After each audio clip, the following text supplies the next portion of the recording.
Wired.com presents The Geek's Guide to the Galaxy. And here is your host, David Barr Kirtley. Hello, and welcome to episode 342 of Geek's Guide to the Galaxy. Today on the show, we'll be discussing the new book, The Best American Science Fiction and Fantasy 2018. And we've discussed previous volumes in this series back in episodes 177, 224, and 275, so definitely check those out if you missed them. And I'm joined by three guests. So first up, we've got our producer, John Joseph Adams. He's the editor of Lightspeed and Nightmare magazines, and the series editor of The Best American Science Fiction and Fantasy, and he also oversees John Joseph Adams' books, an imprint of Houghton Mifflin Harcourt. The latest book he edited, Creatures of Want and Ruin by Molly Tanzer, a Prohibition-era fantasy about diabolical liquor, is out now. So, John, welcome back. Always good to be here. Then next up, we've got Carolyn M. Yoachim. She's a three-time Nebula Award finalist, and her short story collection, Seven Wonders of a Once-and-Future World and Other Stories, was published by Fairwood Press in 2016. Her short story, Carnival 9, appears in the Best American Science Fiction and Fantasy 2018. So, Carolyn, welcome to the show. Thank you. It's great to be here. And also joining us today is Charles Payseur. He's a Hugo-nominated fan writer who runs Quick Sip reviews and contributes to The Book Smugglers. And his short fiction and poetry have appeared in Strange Horizons, Lightspeed Magazine, and Beneath Cecil Skies. His short story, Rivers Run Free, appears in the Best American Science Fiction and Fantasy 2018. So, Charles, welcome to the show. Thank you. Okay, so let's start off with John. And so, John, the guest editor for this year's volume, this fourth volume of Best American Science Fiction and Fantasy, was N.K. Jemisin. So just talk about how she got involved with the project. Sure. I mean, yeah, just like any year where we're doing Best American Science Fiction and Fantasy, we have to come up with a guest editor. And, you try to find somebody who can fill a certain number of roles. You want them to be able to have good taste, and they're going to pick interesting stories. They'll have a specific point of view and everything. But then with Nora, it was just like one of those cases where it's like, I felt like we had to get Nora. It's like she was conquering every aspect of the genre at that time. Since we actually picked her, the year that just this past year, she won her third consecutive Best Novel Hugo, which no one had ever done before, won 3 in a row. Her trilogy got nominated for all sorts of other awards. I go on at length describing how she's stood astride the genre like a colossus in my introduction. But given that she's clearly like the face of the genre at the moment, I thought it would be wonderful to have her as guest editor, and so thankfully she said yes. I've known her for many years. She lives in the New York area, and I used to live there, and so I would see her out at social events in New York at KGB, Fantastic Fiction, things like that. So yeah, it was just really great to have her on board. And I mean, I know that she's very busy. I mean, part of the reason she's not on this panel is because she has a book deadline that she was, struggling to, get everything done in time for. Did that present any challenges for this anthology? Did she have like a schedule that you guys had to work around? No. I mean, she knew about it far enough in advance that she had it blocked out on her own schedule so that she didn't run into any issues. We've been fortunate with that so far, with the guest editors not really running into any sort of time constraints on their end. I like to think that the system is set up in such a way that once you know that you have to do the thing, it's hard to get things too off track, because the guest editor has about 45 days to read all the stories and come up with the top 20 that go in the book. To read the 80 stories that I give them, and then to pick the top 20 that go in the book. Nora didn't have any issues with that, and I don't think any of the other guest editors had any issues with it. I guess there's every possibility that someone will get some deadline dumped on them at the last minute that they weren't expecting, and that will derail things for some volume, but hasn't come up yet. So since this is the fourth time you've done this, is everything really down to a science now, or did anything unexpected come up, or were there any challenges or funny incidents that popped up or anything like that? It's kind of down to a science at this point. I did, I won't name the story or anything, but I did have this one mix up with a story that wasn't actually eligible. and so I had to rejigger things at the last minute. It's like I thought I had so I had to just yank it out of Nora's hands. Like, oh no, wait, actually that's not eligible. So luckily we caught that before it was any issue at all. And the author never knew anything about that. Actually, unfortunately, the author did. Oh. So so that was awkward. I had to apologize so anyway, because it was one of those cases where it was like, it's actually a 2018 story, not a 2017 story, because it's like anyway, one of those situations.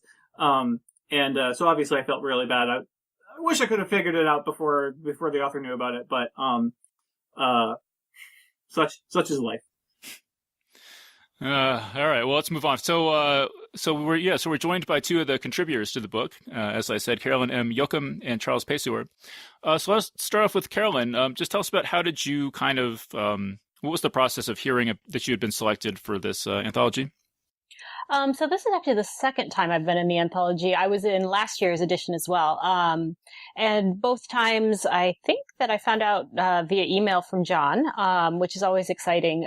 This is an anthology that is really exciting for me because one of my first introductions to short fiction was the Best American Short Stories of this series that I read when I was a kid. So it was pretty exciting to hear from John that my story had been selected for the book. I thought you were going to say that you read it in college, which was, that's how I found out about it. So you were a kid when you were reading Best American Short Stories? Yeah, so my grandfather, and I spent a lot of time at my grandparents' house when I was a kid, had sort of a mishmash of books, and among them were a bunch of the old Reader's Digest classics and also these Best American Short Stories. So I was probably, 12 or 13 or something like that, looking for pretty much anything to read because that was my way. And so, that was when I first stumbled upon this series. So it was even before I really got into genre fiction that I was reading these. So. Wow, that's cool. And so what was it like having the story last year in? Did you, did you get any responses to that, or just what was that like? It was pretty cool. I mean, these are books that are, widely available in bookstores and other things. So I mean, I've had a lot of people tell me that, they saw this story in a store, like a bookstore or even at the airport or other places. And it's kind of cool to have something that's that widely distributed. And I've gotten good responses on both of the stories that have been in the books. Yeah. So why don't you tell us about this year's story? Just how did you come up with the idea? So this story, Carnival 9, is based on the idea of spoon theory, which is something that's pretty common in disability circles as a way of explaining how you sometimes just don't have the energy, either the physical or the emotional energy, to do everything that you need to do in a day. You only have so many spoons to use on various tasks. And I wanted to write a story where instead of something external to the characters, spoons were represented by something internal.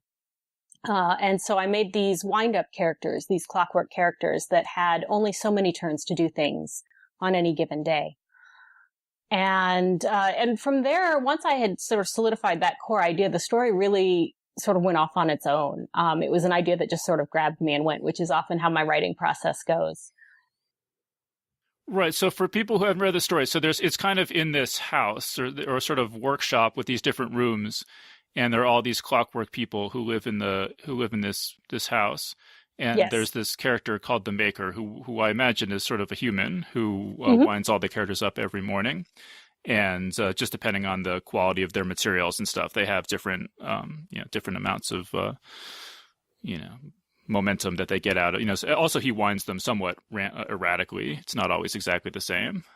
Yes. But so these characters kind of wake up every morning and have to sort of ration the energy that they've been given.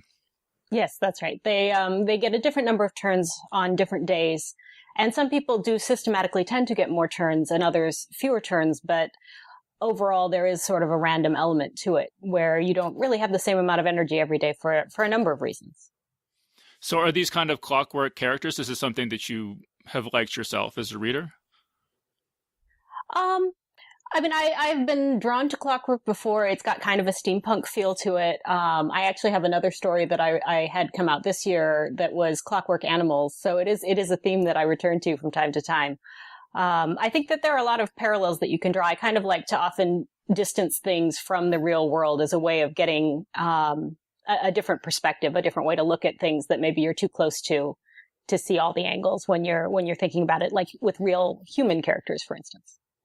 Did you have a lot of like dolls or action figures or I don't know, wind-up toys or anything like that growing up?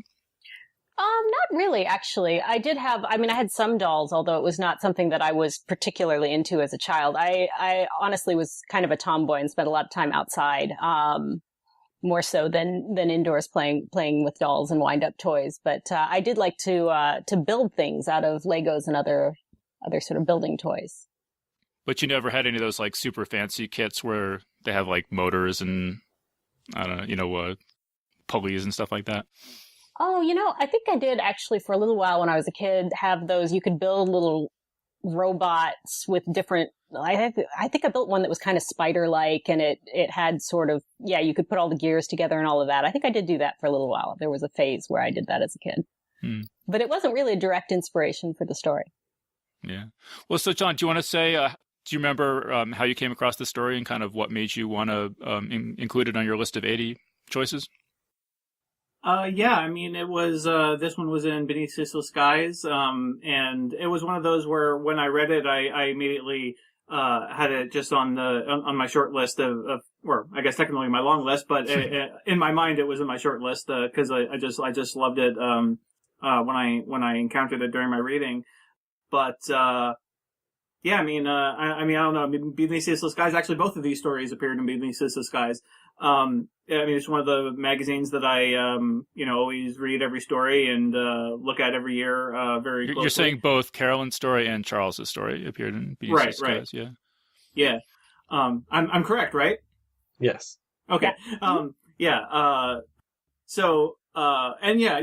a magazine that I think these might be the first two stories from Beneath the Skies that made it into the book. I know I've had stories on the long list before, on the the top 80 list before. But I think these might be the first two stories that actually made it into the book. Like I said, it was just one of those like, obviously this one's going, this one's going to the guest editor for sure, kind of stories. Mm-hmm. And so, Charles, have you read Carnival 9? Yes. So do you have any thoughts about it? Well, so it was actually one of my favorite stories of the year as well. I mean, I run a little award thing myself, the Sippies, for my blog, and it won the there's different categories. Well, let's remind people. So your blog is called Quick Sip Reviews, and that's why it's the Sippies. Correct, the Sippies, and I did a little image thing where they're little sippy cup awards. But that story is just one of my favorite of the year. It won the I think it's excellent making me ugly cry in an SFF award, because that one you read it and it's just such an emotionally devastating story, because of how it takes, this character from childhood to adulthood and all of the changes that go by, and the way that there's that sort of great hope that because of the extra turns that there's going to be some sort of grand adventure or some sort of better life, and how it sort of takes that idea and plays with it and twists it and just really shows how the people having the different turns can go in different ways, and it has that core of people helping people and compassion. And I got very emotional reading it the first time, and it's still just a wonderful story. Well, thank you. I completely agree with that. I mean, I also found particularly the ending just had a real emotional impact on me. And the story, it really made me think, am I using my time wisely in my life? It really made me, and of course, I'm the host of Geek's Guide to the Galaxy. So I'm of course I am. This is what else could have be better than that. But I did think about that for a couple minutes, I guess I hope it's not spoiling too much. Could we talk about, Carolyn, the child character? Sure. Yeah. Yeah, so the protagonist in the story has a great mainspring. So she, as Charles was just sort of saying, thinks she's going to have all sorts of this adventurous life. She's going to be able to do so much more than other people, and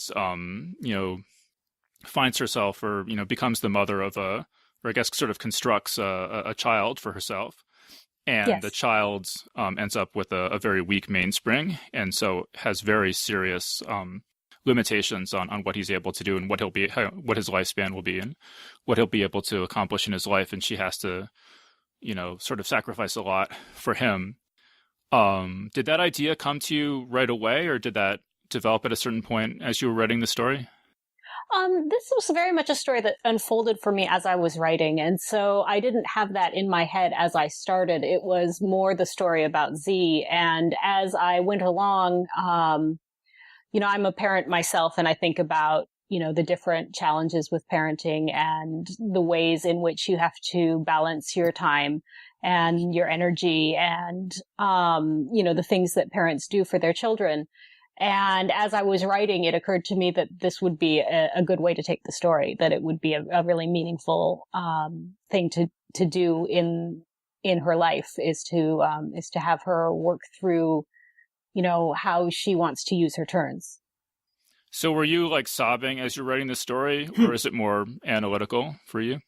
For me, it's a little bit more analytical. I actually get more emotional when I'm reading the story than when I'm writing the story. And I think that some of it is just the process of writing is distracting enough from the emotions in the story that I tend not to get quite as immersed when I'm writing as I do when I'm reading. Yeah. So have other people talked to you about the story, or how it affected them? I've had a lot of people tell me that this story is one that makes them cry. And while it feels a little bit mean to be happy that I've made people cry, as an author, I do want to give people an emotional experience as they're reading. So it does kind of make me happy when people tell me, "Oh, I read this story and I was sobbing." Do you see this as a one-off, or do you think you would ever return to this world of the Clockwork characters?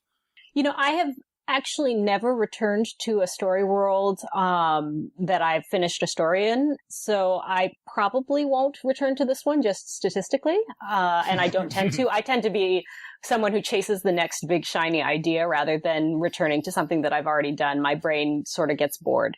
I wouldn't rule it out. It's always possible that sometime in the future I would circle back to, this or any number of other stories, but probably not.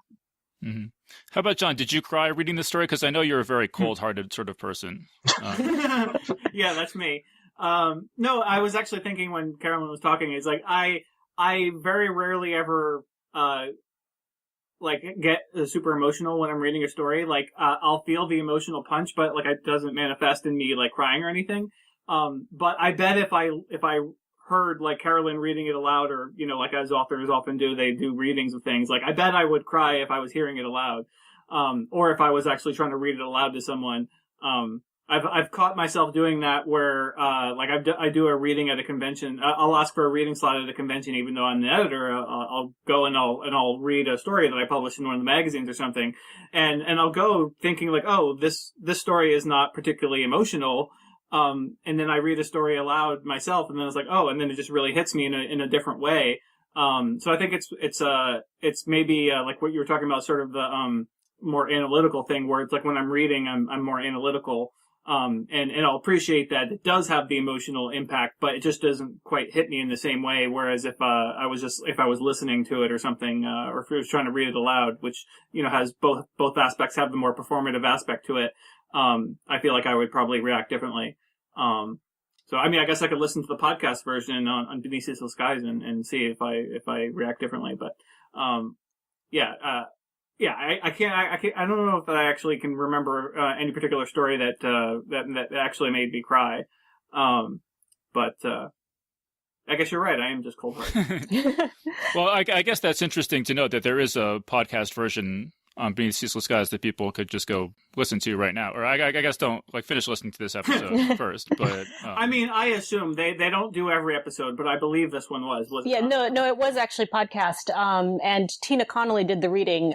She's a good friend of mine, but also of the people who have read my stories, she tends to capture the voice that I'm going for more closely than a lot of other readers. Just I think because we're on the same wavelength a lot of the time. Have you read this story like at a convention or anything?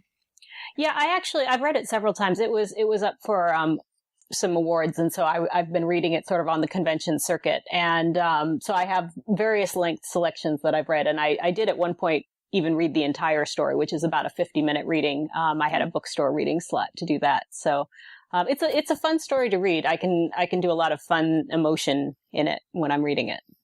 So then is there not a dry eye in the house at the end? Oh, well, I mean, I'm sure there are some people like John who just don't experience emotion. Well, sure. No, I said if I was listening to the reading, I probably would cry. Okay. All right, cool. So let's move on and talk to Charles about his story. So Charles, how did you come up with the idea for your story? Oh gosh. So it was a couple of things. This one took a while to write, and it was sort of borrowing an aesthetic that I had liked but hadn't worked for a couple of stories. Like I really wanted to do something that had sort of a steam western feel and sort of a strangeness to it, and I didn't know exactly how to go about doing that. So sorry, when you say it took a while, like define a while. Okay, so I wrote a draft of it, like not a whole draft. I wrote like 2 pages, we'll say, and then 3 months later I wrote a different 2 pages, and then 3 months later I wrote what would become the first draft of the piece. And then the first draft was kind of rough. I'm actually very grateful to Scott Andrews at Beneath the Skies for giving me some feedback and giving me the chance to resubmit it after I had done it the first time, because he sort of at first it was a little bit more formally disjointed. It sort of jumped around in time surrounding when the character gets shot, and his advice was basically like, well, maybe just make it a linear story, and it did end up working much better that way. So, but from like I struggled coming up with like the my hook into it and finding out where the story was going to start. And then once I got like that, the first section that's now the first section of the story was always the first section of the story. Once I got that, it sort of rolled a bit easier, but the story was actually drafted not in order. I don't know if that helped it or not, but it was sort of a weird process. So it was like what, like a year-long process or something from start to finish? Yes, for this one. And so, sorry, so I interrupted you. So you were saying that you wanted to do something with kind of a weird Western vibe? Do I have that right? It's sort of a steam Western feel. I very much like that aesthetic, and it's something that I've sort of tried to do a number of times, and this one finally, it sort of clicked and became a story. So are you a fan of, like, I assume you're a big fan of Wild Wild West with Will Smith? I... If that's not, like, really odd to say, yes, I am. So why? Why? I think that it's sort of just cool, I guess. I like that it takes sort of this that it can take the aesthetic of horses and sort of the, I don't know, frontier feels weird, but it can recontextualize it in a way that sort of like loses. I can't read Westerns. I just have no interest in it, but I like Western aesthetics to some degree, where it's sort of why can you not read straight Westerns? I'm not entirely sure. I just like, I have no interest in most historical fiction. I'm very much like, it needs to have some sort of spec quality for it to really get me into it, because most historical fiction just like I don't know. It just does not connect with me the way that I would like it to. Uh-huh.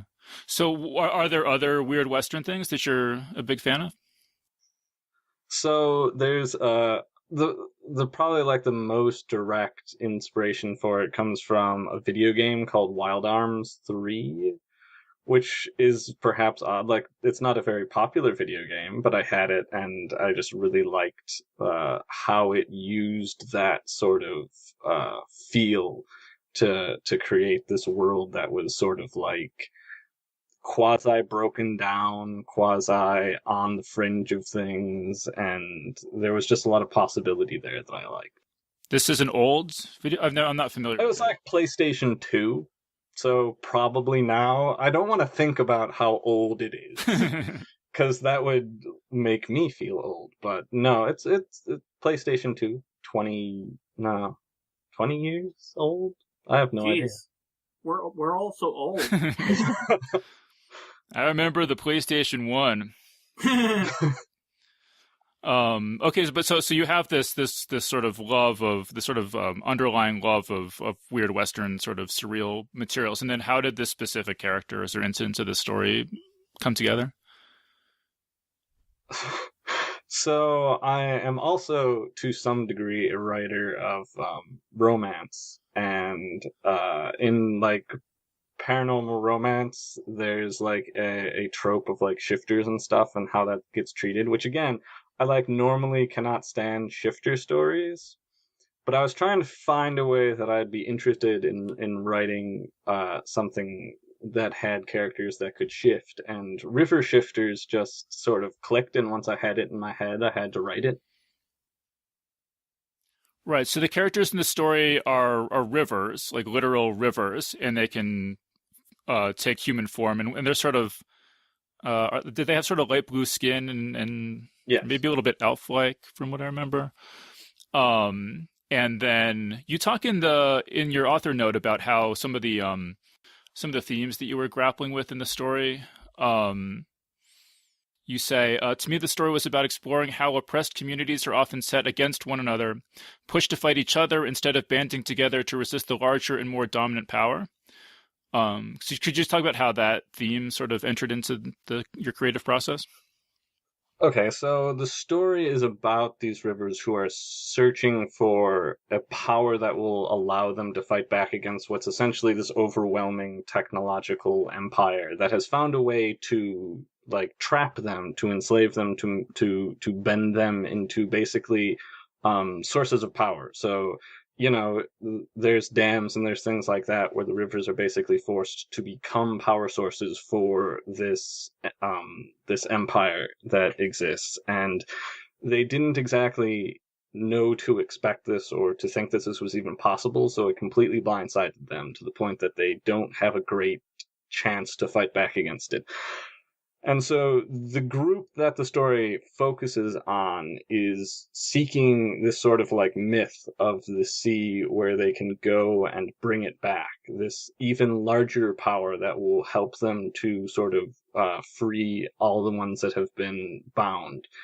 And to get there, though, they have to cross a number of areas. And the first area that they have to cross is the dust. And the dust is this, basically it's become a desert because the rivers that were feeding into this area have all been stopped at the border of the empire. And so all of the humans that were living in this area, all the water's dried up and they are not exactly doing well. And the thing I ended up wanting to explore with it was like, how does that affect both communities? Because on the one hand, you have an opportunity for them to join together to help each other and to sort of push back together against this larger foe. But what the rivers find when they enter into a town that's in the dust is that that's not exactly what's happening, is that once people have found out that rivers can be used for power, they're basically like a weapon, and the people of the dust are, spoiler alert, seeking to weaponize them as well. And so they end up having to sort of use their resources to fight each other because of everything that's going on. And the empire in question really isn't very present in the story. It's pretty much outside of it, but seeing how far the reach of what's been happening there extends and follows the rivers as they're trying to escape and trying to do something about it, that's sort of what I was trying to explore. Right. I think you did it really well. I mean, I thought this story was really, really cool, and it grabbed me right from the beginning. So John, did you have a similar reaction to this story? Because I know that you like weird westerns. You did a whole anthology, Dead Man's Hand, of weird western stories. Did you know, like on page 1, like, oh man, this is going in Best American Science Fiction and Fantasy? Right, yeah, I don't remember my initial reaction. I mean, obviously, I thought it was one of the best stories of the year. And Nora clearly really liked it because she selected it to be first in the book. That was something I let the guest editor decide on the order unless they want feedback or in case anything, the TOC order looks weird or something. But she proposed putting it first, and so she obviously thought it was really great. But yeah, I mean, like you say, I do love weird westerns. Thanks for mentioning it. I was gonna throw in a little cheesy ad for myself there, but since you mentioned it, it's a little less awkward. How would you compare this story with the stories in Dead Man's Hand? Man, I don't know. I've read like 5 billion words since I edited that book. I don't really, not too fresh in my mind, I mean, this seems like, I mean, it had a Western flavor, but it's not necessarily set in the American West. There's not like, I don't know, at least in my imagination, there's not necessarily like cowboy hats and 6-shooters and like that kind of stuff. It's more at a subtextual level or something that it's a Western. Mm-hmm. Yeah, I mean, honestly, speaking of how long it's been since I edited Dead Man's Hand, I mean, even this book, it feels like I edited it a million years ago. Because I'm already, I'm in the process now of finalizing my top 80 for the 2019 volume, the best of 2018. And so it's like all of these stories to some extent feel like they were so long ago that making any specific comparisons to anything is a bit beyond me. But fortunately, we have the author here, so we can just ask him. So, am I correct in saying that? Do you think, Charles, that the Western element is is not on the surface level, but is a little bit below the surface? Well, right. It's something that sort of inspired it. It's not something that I wanted to sort of like make it a Western, but I liked the sort of desert-ish horses. They do have, like, their guns are sort of that way. The level of technology is a little bit elevated because it's sort of steam-powered and things like that. But, yeah, it's not like I was going out to write, like, a Western. Mm-hmm. Let's get Carolyn in here. Have you read the story Rivers Run Free? I have. In fact, this was one of the stories that I had read before it came out in Best American Science Fiction and Fantasy. So it was on my radar when I was reading stories for award nominations and things when it was eligible. And I enjoyed it a lot. I really I'm really drawn to interesting ideas and interesting perspectives. So the idea of these sort of sentient rivers and the world that was built around them, I found it really intriguing. I'm curious, Charles, you mentioned that you do this blog. Wait, I have the name again. It was the Quick Sip Reviews. Quick Sip Reviews. Do you feel like doing your own, reviewing short fiction, does that change the way that you approach writing your own short fiction? Or are you like thinking like, how is somebody going to review this when you're writing or anything like that? Oh gosh, when I'm writing it, I'm very interested in reviews. It's not something I often like think about. It's something I try not to think about when I'm writing things. It's not always something that's like completely successful because then you sort of get into the trap of like, oh, are people going to like it? What will people say? And sometimes that's just not a good game to play. I think that reviewing sort of helps me to think about writing a lot. I think it's the reason why anyone would assign reading to students is to sort of get them to pay attention to how stories work and to see how writers go about crafting prose.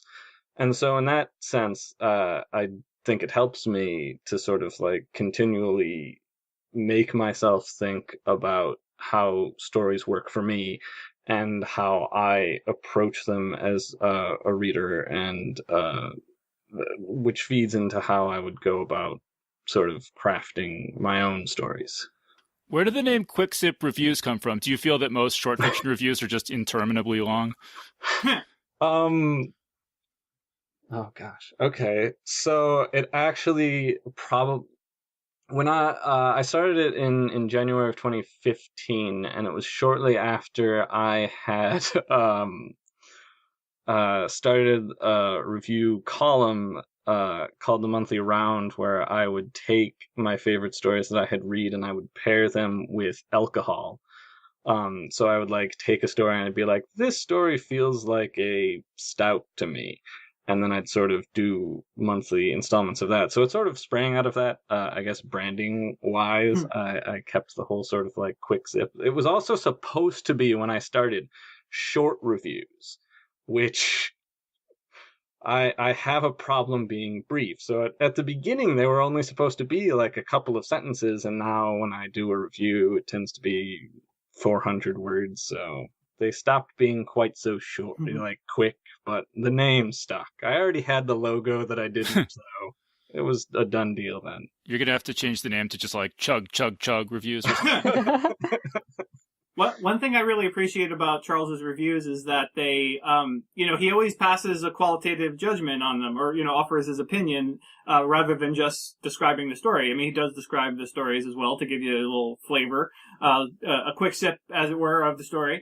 Just because like a lot of short fiction reviews, it's like they spend all of their wordage basically describing what the story is, but then they don't actually tell you anything about like, did I like it or not? I feel like Charles is good about always giving, at least a line or two or whatever of actual assessment, as well as describing the story. And I think he does a good job of, sort of whetting the appetite to make you actually want to read the story, instead of just being like, oh, okay, I read the review, I don't need to read the story now, I feel like also, John, with a lot of short fiction reviews, like a lot of time the reviewer clearly didn't understand the story, but doesn't want to admit it. So it's like this really vague sort of like, like you're saying, like individual plot details sort of pulled out and highlighted without any, anything that might reveal whether or not you actually really understood what was going on in the story or not. Mm-hmm. And of course, Charles, just doing it on his own, it's his own blog. He can do whatever he wants. If he doesn't like a story or he didn't understand a story, he can just not review it. Whereas like, if you're, you have a column somewhere else, I mean, maybe you're required to, review X, Y, or Z. Although I can't actually imagine anyone who does that. Like, it's like anybody who was devoted to reviewing short fiction, nobody reviewed everything. So it's like, well, there's just too much of it. A story, just don't review it. I think that you end up having to sort of narrow your focus. I review everything at the publications that I follow. That's sort of my little limitation that I put on myself. So I always try to. And if I completely do not know what to think of a story, I normally say that. Although normally in trying to tease it, to normally in writing a review that is basically like, I have no idea what this meant. You do end up like stumbling across a reading that is meaningful. I feel like if as a reviewer, like you can't get the. Sometimes it does sort of get weird because some short fiction reviewers don't get the like factual things correct about the story when they like completely like have missed something, and there might be like a failure at that point to engage with the story when they're just like, this story was about that, and you're like, did we read the same story? But I think that with reviewing, it is important to sort of like to own your opinion and to sort of like get into it in that way, because otherwise, you can't pull it apart to be meaningful in a way that would help you as a writer, sort of how I approach it, at least. As a writer, one of the things that I find really fascinating about both reviews and when people talk to me about stories afterwards are the different things that people bring to stories that maybe I hadn't intentionally put in there or hadn't even thought about. But based on their own experiences, they'll draw that in as they're reading the story, and they'll kind of make it into something new that's meaningful to them, even if it wasn't what I was putting in on my end. Carolyn, have you ever done any short fiction reviewing? I haven't done any formal reviewing. I do the interviews for Uncanny Magazine. So I do, close reads and analyze the stories in that way to kind of come up with the questions for the authors, which in my mind, even though I don't write the actual review, the process for me is a little similar to what I would do if I was writing reviews, the way that I pick apart the stories for the interviews. Yeah. Okay, well, so speaking of people not understanding stories, I was a little curious if anyone was not 100% clear on what was happening in the Samuel R. Delany story. I'm asking for a friend.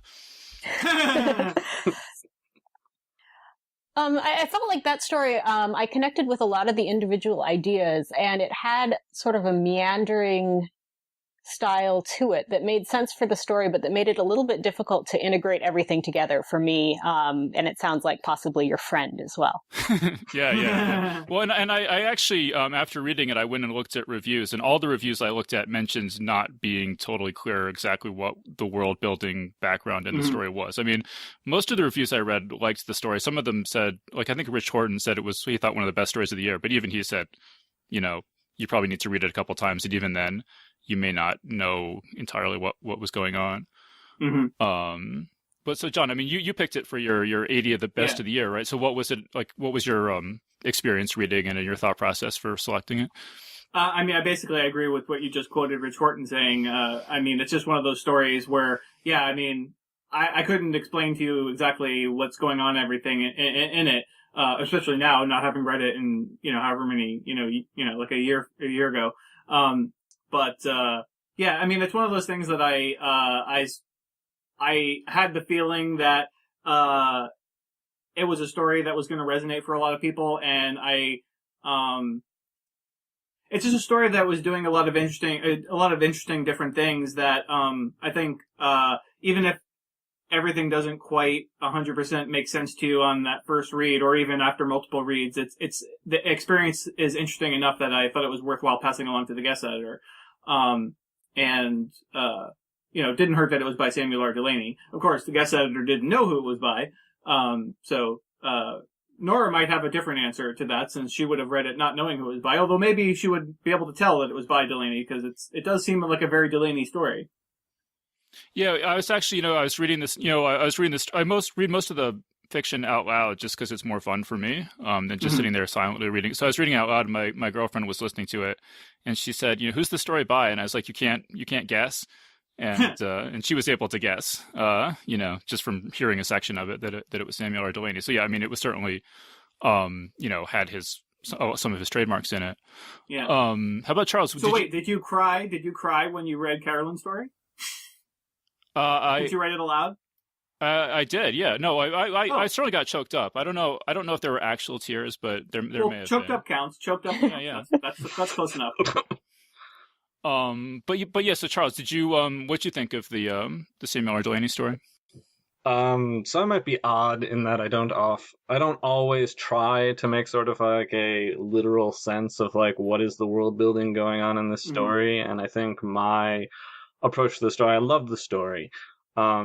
I love the way in which the relationship works in the story, and I feel like that was a large part of what was going on. That sense that when they would like ask each other, or when they would say like, I don't know why we're together, or why are we together, and then it would always be like, well, we're used to each other, or we just are, and how what they said in that way was one thing, but the feeling sort of went much deeper than that, where they weren't just used to each other, where there was this like deep affection that was going on that you see when the one character, I guess spoiler alert, dies, and just the grief that happens there, and it's like a very powerful way of doing that, and I think that it's reflecting in the world building how, in some ways, the characters don't even really know exactly what's going on.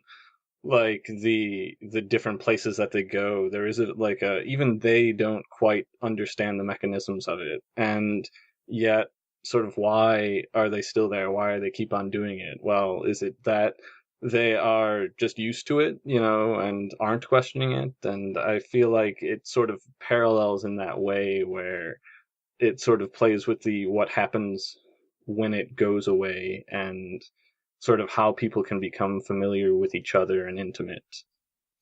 Right. So the story is told from a very close point of view from the protagonist. And since this world is all he's ever known, he doesn't really comment on the things that to us would be unusual. And so he's living his life, and he's focused on his own sort of day-to-day concerns.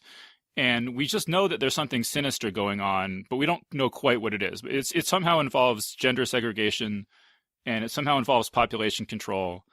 But the exact details, at least on one reading, to me are still kind of unclear. And I'm not sure they're really meant to be clear in the story. I mean, I think part of the point is that the characters embedded in the story don't really have all the details and can't sort out all of this information, and that it's hard to know what's really going on in this particular world. And the reports you get are, from these various people's perspectives, but you don't really know what's happening.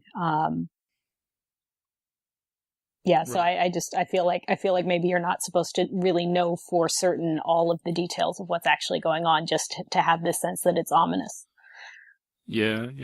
I mean, I thought it was interesting in his author's note on the story. I don't know did I write it down, but Delaney says something to the effect of this is his attempt to write a post-Trump science fiction story or cyberpunk story, something like that. And that was something that came up. There were at least three authors, Charlie Jane Anders and E. Lily Yu as well, who explicitly say in their author's notes that Trump, that their story was like somehow a response to Trump being president. Is that something that you saw? I mean, it was interesting, John, because in our last year, our panel on this, it was a bunch of stories that people could not have known that Trump would be president when they wrote them, but there was still this sort of sense of impending doom or something. Whereas now it's like the doom has fully impended.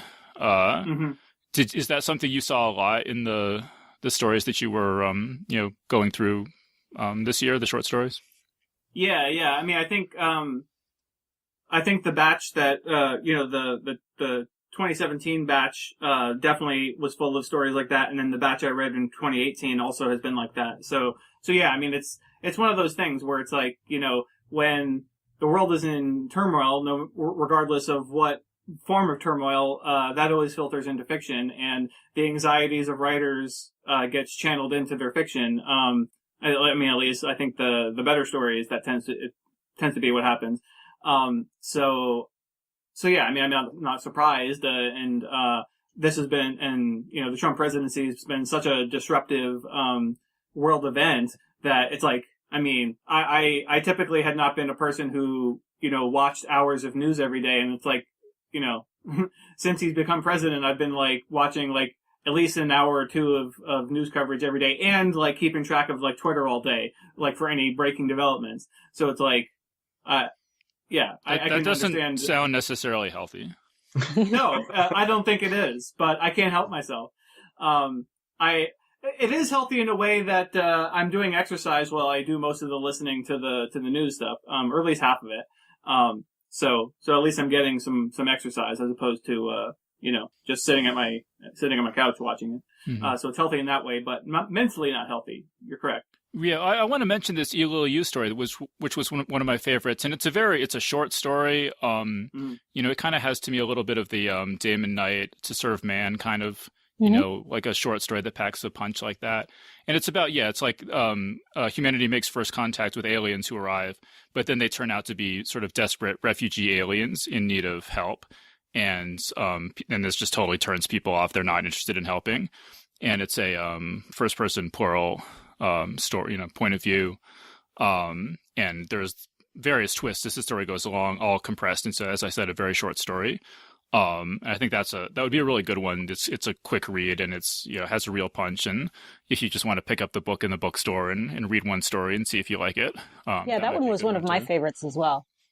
Yeah, Carolyn, do you want to add anything about that? Sure. I mean, I actually would like to say that Lily is a fantastic writer, and I often feel like she is overlooked. Some of her stories don't get the attention that I would expect, but she writes really beautiful, really clean stories. And this one, I liked a lot of the ideas that she raised about, who people believe and what makes people act the way they do, the selfishness sometimes that comes out.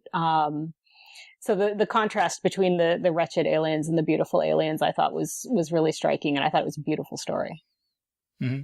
How about Charles? Do you have any thoughts about the Ela Yu story or the Charlie Jane Anders story that I just mentioned? Well, I like them both. The Ela Yu story is one that I had read through the year. That was when mine found it at the time and really liked it. And I do like the sort of, I like the perspective that it uses, because I feel like it brings the reader into that feeling of culpability in the end. That's sort of like the damning culpability that happens when you're forced to be a part of that we, and have to be part of the group think that goes on in that, where there's the moment where the one person in Germany is like, but wait, and starts questioning, and everyone just like shuts her up and doesn't let her say anymore and just lets what happens happen. And I think that was a really powerful moment. The story by Charlie Jane Anders is one that I hadn't read before the anthology, but holy crap, that one was just like a punch to the face going through that. And I think it also looks at culpability, the character there that sort of is doesn't want to think of himself as like part of the problem. He's a good guy, he's doing his job, he's doing all these things, he wants his friend, all of these very complicated feelings about it. And I think it gets it right in the end that, fuck that guy, he deserves what he gets. And so I think that both of them do an excellent job of sort of like challenging the perspective of not taking action or sort of being complicit with evil. Right. Let's say what the Charlie Jane Anders story is about. So there's a trans woman character, and somehow it's some sort of dystopian future where trans people are being gathered, rounded up into these processing centers, and they're hooked up to cadavers. And so this character is being hooked up to a male cadaver, and they're going to transfer her consciousness into the male cadaver. And yeah, so it's just this really horrific thing. But I thought the author's note was really interesting, because Charlie Jane is talking about the terminology of dead naming trans people, where you refer to them by the name that they had, that they didn't pick for themselves, that they had before, and that this story sort of literalizes that idea. I just thought that was really interesting. Yeah, and it's such a powerful story too. It's got so much of that sort of raw anger to it, and it was really emotional to read. It just had so much of that. I mean, it's just horrific, and you get so much of the anger that's there, because of these horrific things that are happening, and then to see someone sort of denying their responsibility and saying, well, I'm doing it for these reasons and those reasons. It's very interesting, because it does have sort of similar underlying ideas about, how people can just kind of stand by while these things happen, as the Ela Yu story, but the perspectives are so different and the tone is so different. So it's an interesting contrast. And it's interesting, too, because Ela Yu in her author note said that writing this story is, quote, as close as I get to pitching a brick through a window. Yes, it's a very polished brick. And Charlie Jane as well talked about how much just anger and outrage there was behind her story. But then she was talking about also how much she wanted to use humor and sort of whimsy to make the story not hold the reader at arm's length, but to make it approachable enough for people to sort of relate to or interact with the anger. Which I think is a good approach. So, John, do you have anything you wanna add here? I I mean, not in particular. I mean, I obviously I thought I love both those stories. Well, just one interesting thing, sort of in terms of Best American and dead naming. The Charlie Jane story got me thinking about bylines of people who published under their original name and then they transition and then now they have a new name. And so there's all this inadvertent dead naming that happens because if you reference a story that they published before they transitioned, and so, I don't want to call it out to make the problem worse, but, in the previous volume, one of the authors, published a story under their original name and then now they've since transitioned. And so it's like, it was a story I published in Lightspeed. And so on Lightspeed, we changed the name, to her new name. But of course the book still has the old name because it's a book. It's already been printed. And, so I just thought that was kind of a interesting thing I hadn't really thought about before. And I mean, Charlie Jane's story kind of weirdly, made me think of that. Just because it talks about dead naming. I had heard the term before, but, in the context of Best American, it got me thinking of that. Mm-hmm. I mean, so, Charlie, do you have any just thoughts, like, are there any stories that you have, like, an observation you wanted to make, or did you notice any themes among the stories or anything like that? Well, there's a lot of these stories. I was like really happy to see them there because some of them were among like my favorite. Carolyn's story was like one of my favorite that year. The You Will Always Have Family was like my favorite horror story from the year, and so I was like really happy that showed up there just because it has like this great. I love the triptych style that goes on in it and the way that it sort of like circles around family and all of these harms being done, and it just had like a sort of folklore meeting this very family drama thing going to it that I loved. So that was one of the stories that I was very super happy to share a table of contents with because that was like, yay. But well, actually, let me jump in there because I'll talk about that story a little bit because there were two stories in the author's notes that the authors mentioned that sort of came out of the Clarion workshop, and that was one of them.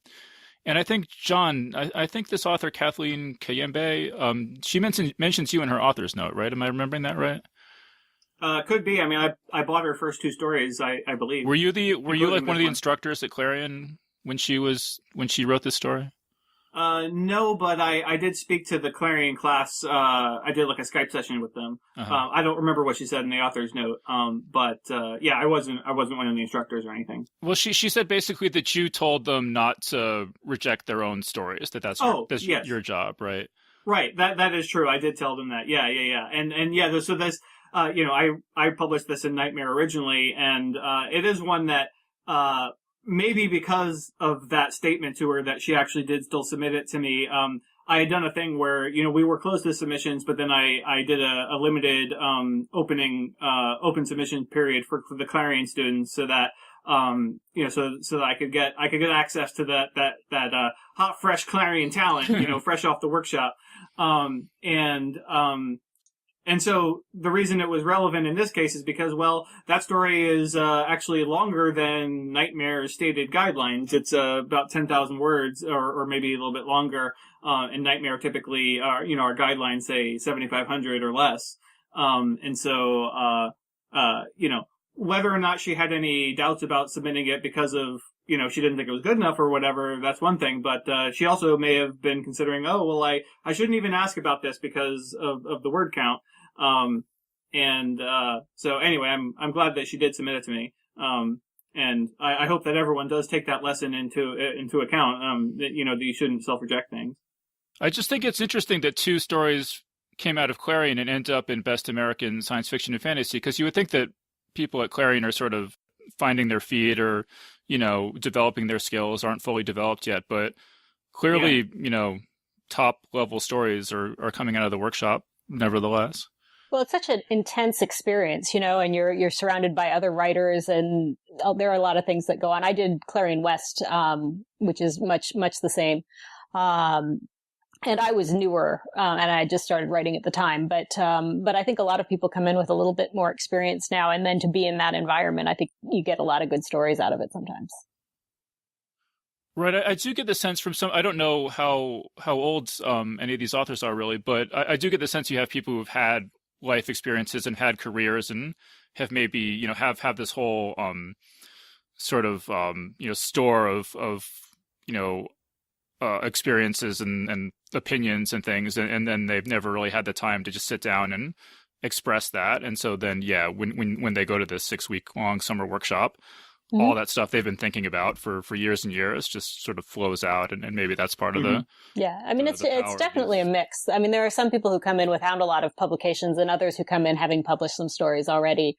But either way, to spend 6 weeks just surrounded by other writers and focusing on writing is a pretty intense thing. It's pretty interesting. Charles, the other Clarion story was Cadwell Turnbull's, right? Is that right? Let me look at my notes again. Cadwell Turnbull. Yep. Mm-hmm. Which I also published in Nightmare. Do you want to say anything about that story? No, I mean not in particular. Just you were just bragging. You just want to talk about how good your taste is. No, but I mean, in terms of the life experience of the people and everything, like I know Cadwell. I think Cadwell's in his he's either late 20s or early 30s, something like that, and he's a professor. And Kathleen, I think, is actually in her maybe mid 20s or something like that. She looked pretty young when I remember seeing pictures of her, but and when I did the Skype session and everything, but so I think she's still she's still pretty young, but yeah, Clarion definitely is a quite a crucible that if you get to the end of it, really turns out some or really levels up the writing of anybody who gets through it. Charles, did you ever do Clarion? No. Have you done any workshops or anything? No. You're just a raw talent.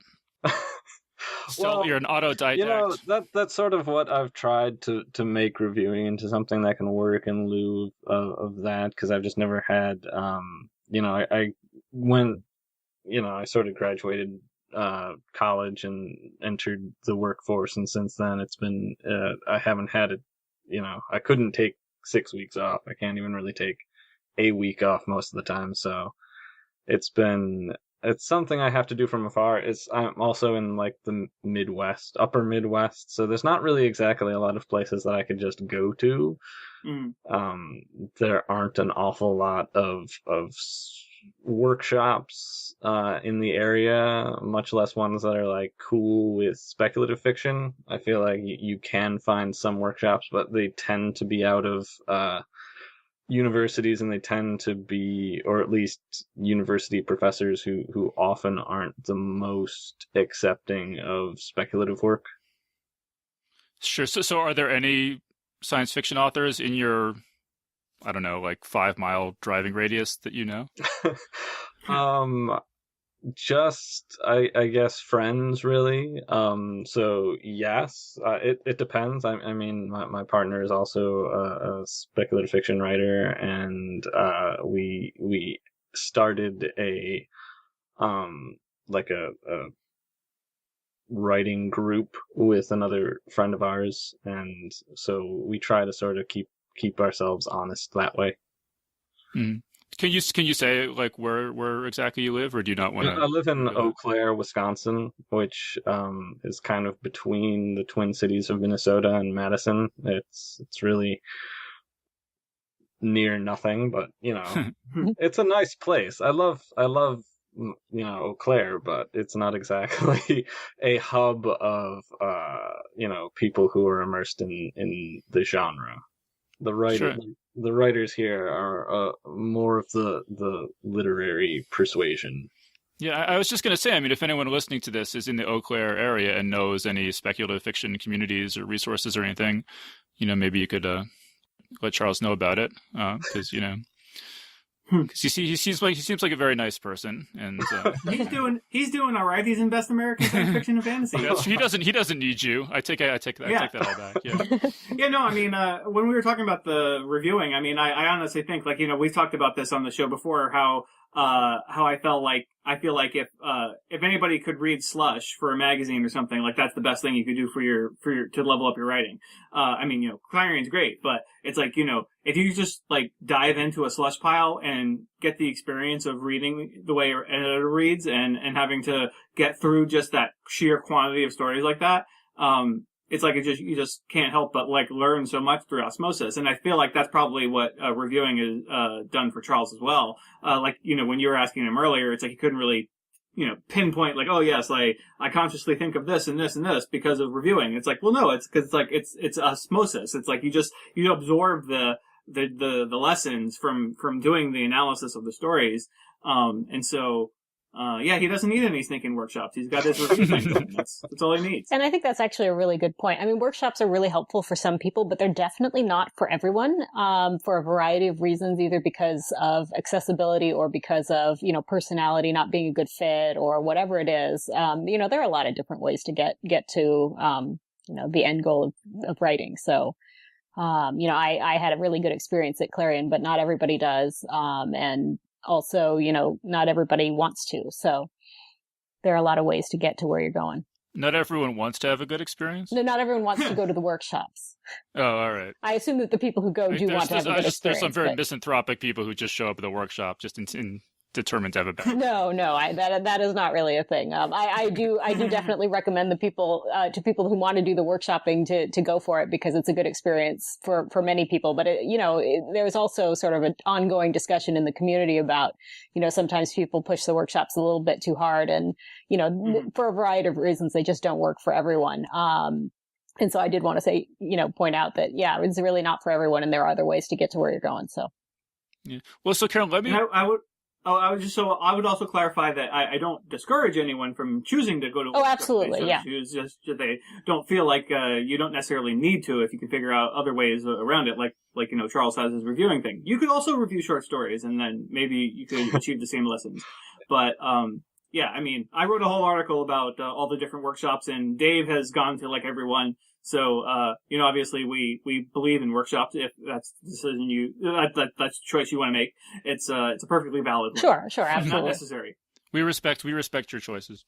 Yes. Carol, let me put the same question to you I put to Charles earlier. Are there any of these stories in this book that you just had any observations about, or just do you have any observations about this group of stories as a whole or anything? I mean, one of the things that I really loved about the book was just the sheer variety of it. I felt like there were so many different perspectives represented in the stories and a lot of really cool ideas. I thought that there were some interesting sort of common themes presented in different ways. So there were several different stories that addressed loneliness, for instance, coming at it in different ways. Be it from, Cadwell's story that we had touched on a little bit, about the monster who is lonely.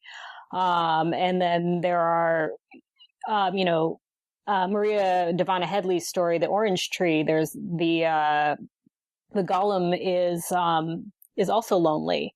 And they're very, very different perspectives, but, returning to the same idea of loneliness and how you try to reach out. And then, there were also several stories that looked at programming, more on the science fiction side. There were many different representations of either human intelligence or artificial intelligence where they were limited by programming in various ways and tried to work around it. And so you get different perspectives on some of the same ideas. But there was this great variety in the book, which I really loved. I guess one sort of interesting thing I noticed was that you had the greatest one-star restaurant in the whole quadrant and tasting notes on the varietals of the Southern Coast, which both prominently deal with like food/wine in a fantasy and science fiction context. I don't know if there was like a lot of food.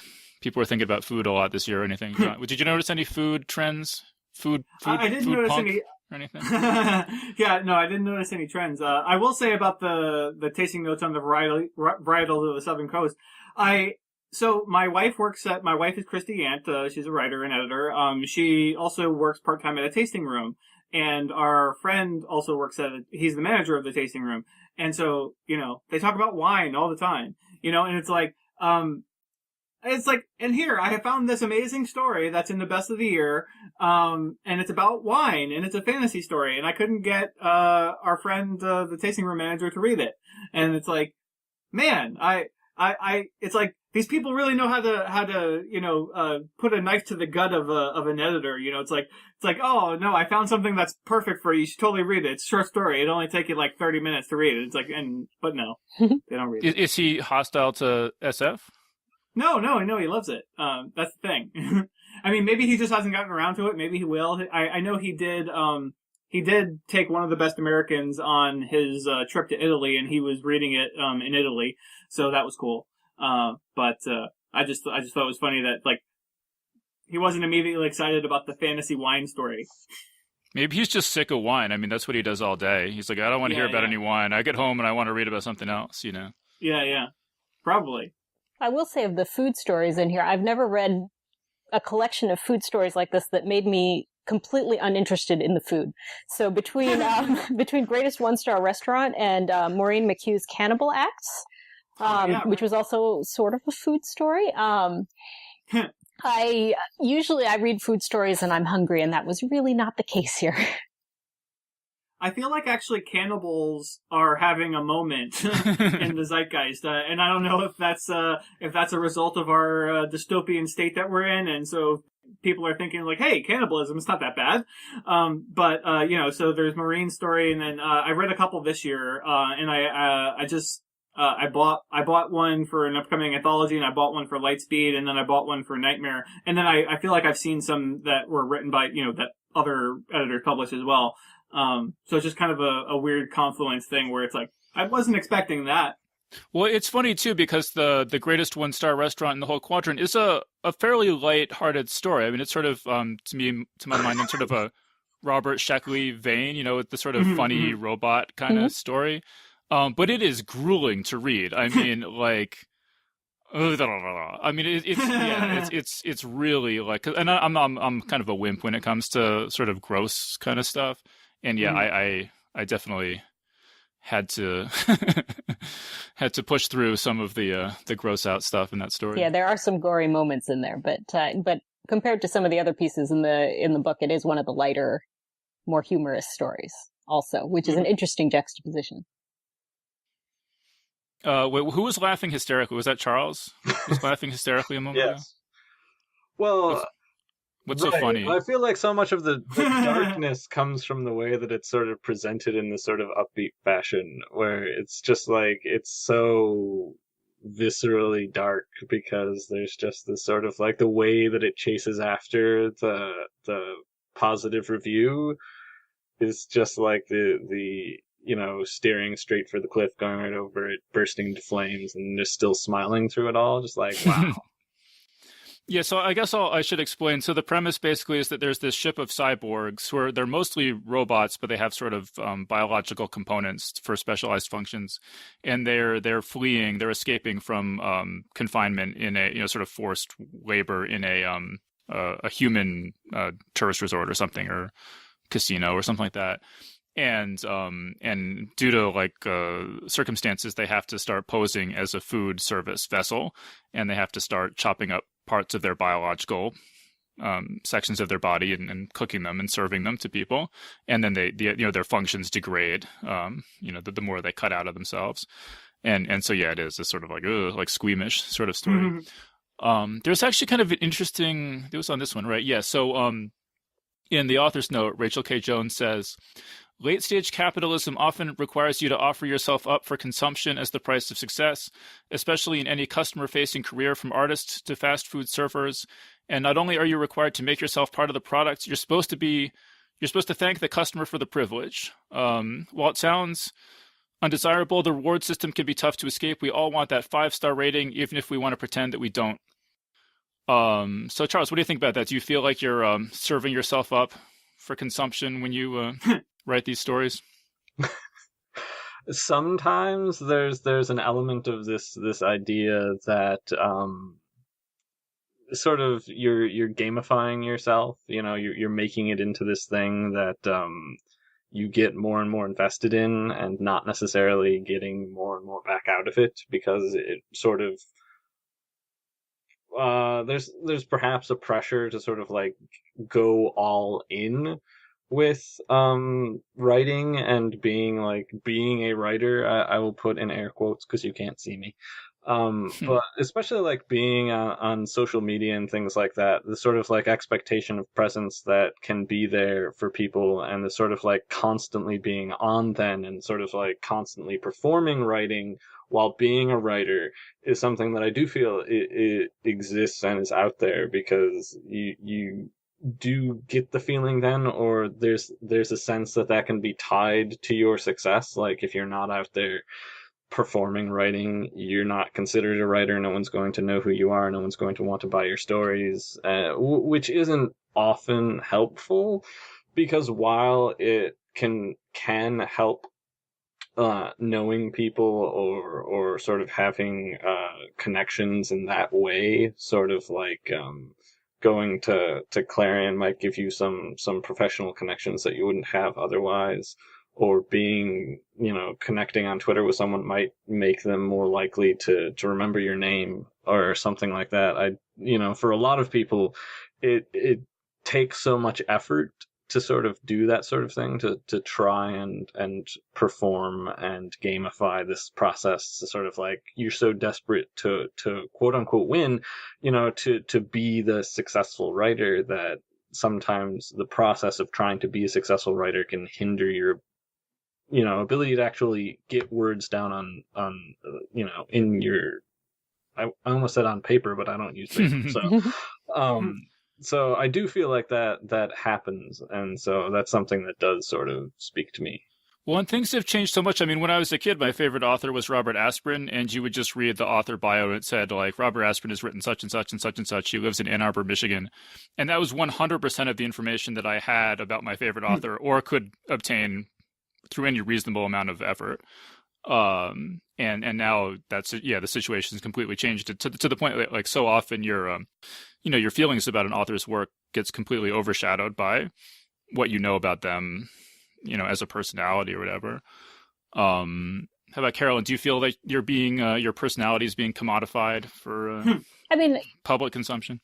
So social media does kind of have that effect, yes. I feel like I'm able to mostly do the writing without thinking too much about, it being a commodity for people to, do with as they will afterwards. But when you're online, there are those moments where you're like aware of how you are kind of performing for people, as much as you try not to. And it's one of those things where, yes, it can probably do some good things for you, but at the same time, if it's not coming naturally to you, that's usually pretty apparent. So it's not really something that you can necessarily force particularly well either. So it's kind of a delicate balancing act, because I do like interacting with people online, but at the same time, the performative element of it is not something that I'm particularly into. So, finding those ways to just kind of be genuinely out there without performing for people can be tricky sometimes. How do you feel about those vultures in the media with their author interview podcasts? They're terrible, terrible vultures in the media. Well, you interview authors, you said, right? I do. For Penny Magazine? Yes. No. He's a self-hating vulture. That's right. No.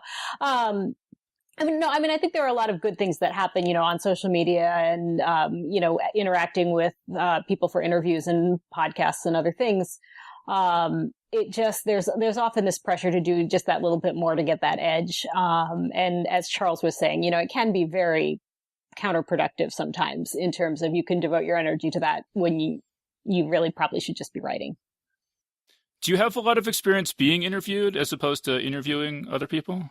I've done a fair number of print interviews. I believe, although I'm not sure, this is my first time being interviewed on a podcast. Awesome. So. Yeah. How about Charles? How many interviews have you done in the past? Not too many. I think I did one that was like, I Skyped into like a convention, but it was like an online convention. It was sort of strange. It was a great experience, but I think that was like one of the only times when I've been like dedicatedly interviewed, and certainly the only time that I was like interviewed not on paper. I will occasionally like host interviews on my blog with some people, but normally it's just like otherwise my experience has been like the author interview questions from the publication itself. So Right. that's about Were they ever good questions? so, sometimes yes. Like I think that occasionally you do find, and I like reading some of them too. Not it's not something I always go out of my way to do, but sometimes it does, like, I think, add to a story to hear certain things about it. I feel like it depends very much on the interview questions and the story and how that all works together. But I did have I think I had a very positive experience with Lightspeed, with one of my stories that I had sold there, where I was really happy with how that interview turned out, and I think it actually, for people who read it, might have deepened some of the stuff with the story. Lightspeed is a fine publication. Everyone should subscribe. Yeah, actually, so it's funny, like, sometimes I feel bad about all the author spotlights, and I wonder, like, does everyone just, like, think it's such a drag to answer these questions every time? And I'm like, geez, has anyone ever not submitted a story to Lightspeed because they're like, if they buy it, they'll have to answer the damn author spotlight questions. Let me send it somewhere else where they don't ask me all these stupid questions. I mean, probably not, but it is a thought that's passed through my head. Well, I mean, my big sort of pet peeve with author interviews is when there's no indication that the interviewer is familiar with the author's work, and they just ask questions that you could ask to any writer. Mm-hmm. It's like, do you write with a pen or with a pencil, kind of stuff. Like, where do you get your ideas? I don't see any value in that at all. Right. All right. So let's see. John, do you have any? I don't know. Is there anything else you wanted to say about? We're running a little short on time here. Is there anything else you wanted to say? How is I guess I wanted to ask you, what is sort of the status of Best American Science Fiction and Fantasy? Are things looking bright for the future, or like kind of what's going on with that? Yeah, no, I mean, it's looking good so far. We have 2 more volumes signed up, so I'm going to be doing the 2019 and 2020 ones for sure, and then we'll see how it goes. We have the guest editor picked for next year. I'm not allowed to announce it yet, but I will say, I'll give you a hint. It's not much of a hint, admittedly. It is one of the authors who wrote one of the 80 stories that was in the first 4 volumes of Best American. So somebody there in one of those table of contents. It's one of those authors.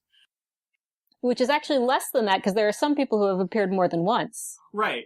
Yeah, because there's several people who have had more than one story. So it's probably like 70 different authors or something. I don't know. I don't know how many people ever repeated. Off the top of my head. But, well, you heard it here first. It's one of those 70. Yeah. That narrows it down by a bit. Headline writers, get ready. Yes. But yeah, I mean, things are looking good. I will say one thing, the thing that's been most encouraging, honestly, I was in New York, for New York Comic Con this year, as Dave knows, because I crashed at his place. And watched his adorable cat. So we had an event at New York Comic Con, and Nora Jemisin was there, and Carmen Maria Machado was there, and Charlie Jane Anders, and I feel like there was one other person. Somebody moderated it. Was it Matt? Oh, right. Well, Matt Kressel moderated it. And so then, anyway, there was a bunch of us there. And, so, we had this panel, and I mean, New York Comic Con's like insanity. It's like more than 150,000 people. I think it was 180,000 or something.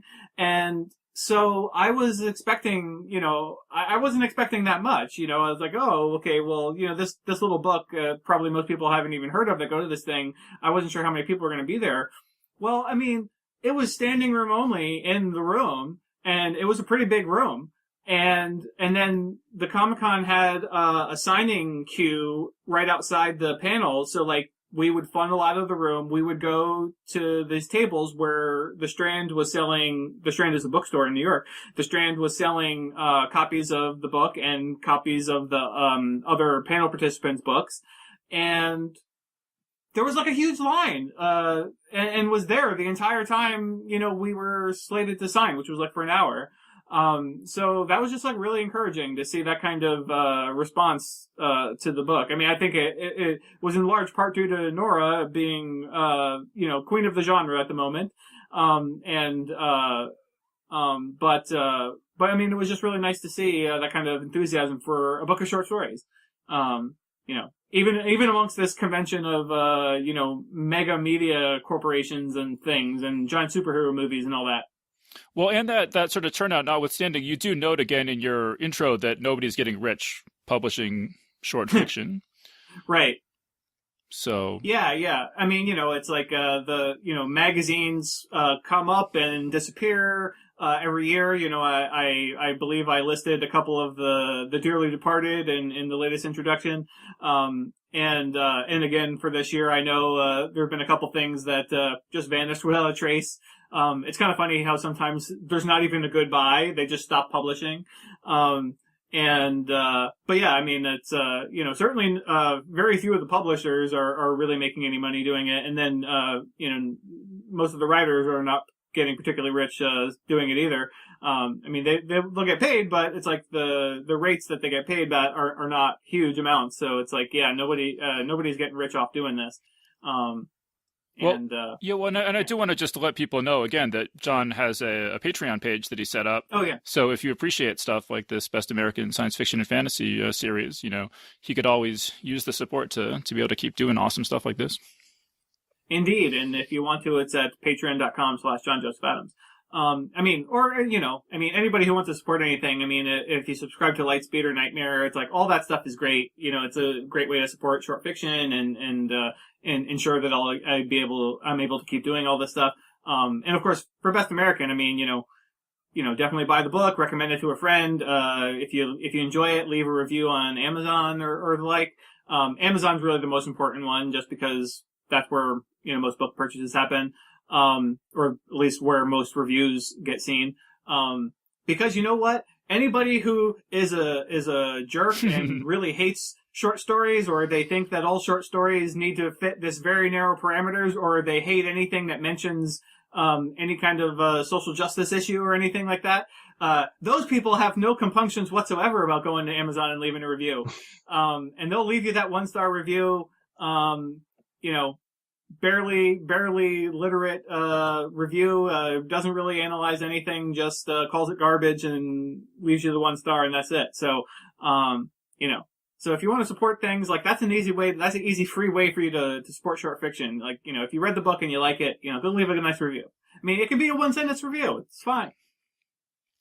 Yeah, absolutely. Okay, so we're pretty much out of time. So just let's get a final thought from our guest here. So Charles, do you have any final thoughts here at the end that you want to throw in? Hold on. Just what's this experience been like having a story in Best American Science Fiction and Fantasy?